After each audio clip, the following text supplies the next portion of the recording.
And the local soil for pottery, that's why it set this up as an alternative livelihood for the community. Pottery has three types, earthenware, stoneware, and porcelain. Earthenware is low part, yung mga purpose na ginagawa sa stoneware and porcelain are high heart, specialized in silver. Niluluto lang sa 1,300 or away sa Sagada Benguet.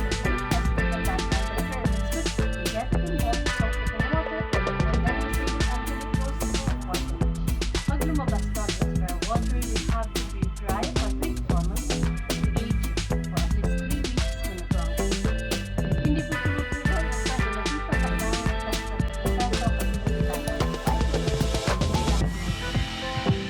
Now I'm trying to make this pot and then of your 400 for the group of 7 and 200 for each of your group. If somebody wants to try it,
outwards at the top to make up.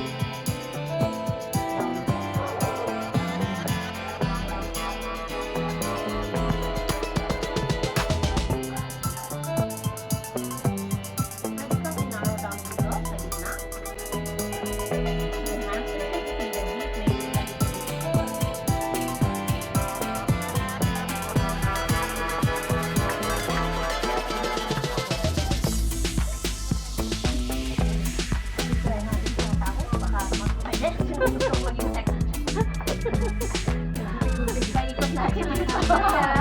pwede rin maging pizza pag lagyan ng muso. Wow! That's all right. Now, 5 days. Put the handle from the bottom, do anything that will enhance the beauty. Then we dry it for 1 month air dry. Lagyan namin sa oven for 8 hours of powder. Wait for it to cool down.